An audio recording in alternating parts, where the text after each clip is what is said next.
बकरी मेरी है। किशोरी लाल जी, आपने तो इसे जंगल में छोड़कर आने के लिए दिया था ना। आप तो कब का इसे भुला चुके थे। वो तो मैं था जो मैं इस बेचारी को अपने घर ले आया। आज ये मेरे कारण जिंदा है। मैंने इसकी देखभाल की है। तू ऐसे नहीं मानेगा, मैं पंचायत में ये बात रखूंगा।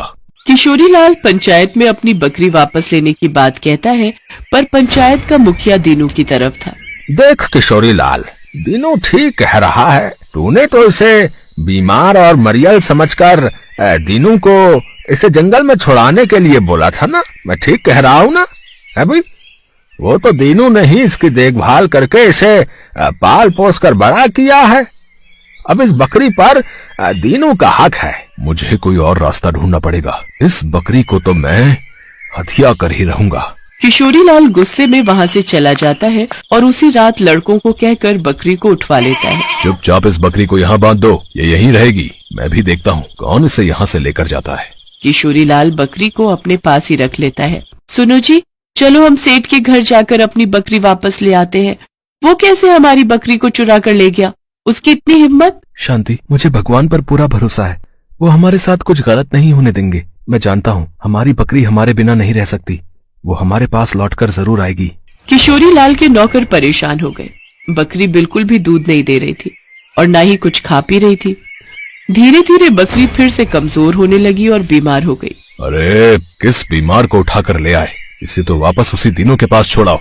ये बीमार और कमजोर बकरी अगर मेरे पास रहेगी तो बाकी के जानवर भी बीमार हो जाएंगे। इसके पास से कितनी बदबू भी आ रही है। एक काम करो, इसे यहाँ से निकाल कर बाहर फेंक दो। हमें इसकी जरूरत नहीं है। किशोरी लाल के आदमी बकरी को घर के बाहर छोड़ देते हैं। बकरी दीनू के घर का रास्ता जानती थी। वो तो बहुत खुश थी कि वो अपने मालिक के पास वापस जा रही है।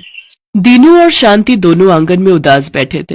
तभी उन्हें अपनी बकरी की आवाज आती है और वो खुशी से दौड़ कर देखते हैं। उनके सामने उनकी बकरी खड़ी थी। सुनो जी, हमारी बकरी देखो वापस आ गई है। हे भगवान, किशोरी लाल ने इसकी क्या हालत कर दी। कितनी कमजोर हो गई है। मैंने तुम्हें कहा था किशोरी लाल इसका बिल्कुल भी ध्यान नहीं रखेगा।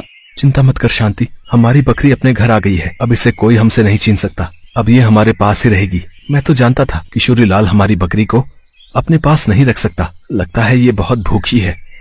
जाओ, तुम इसका खाना ले आओ। न जाने इसने कब से नहीं खाया। अपने घर वापस आकर बकरी बहुत खुश थी।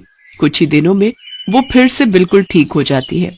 कहीं न कहीं अपनों से बिछड़ जाने के कारण वो फिर से कमजोर हो गई थी, पर अपनों से मिलने के बाद फिर ठीक हो गई। उस दिन से वो बकरी दीनू और शांति के पास ही रहने लगी। अपनी बकरी को पाकर दीनू और शांति बहुत खुश थे।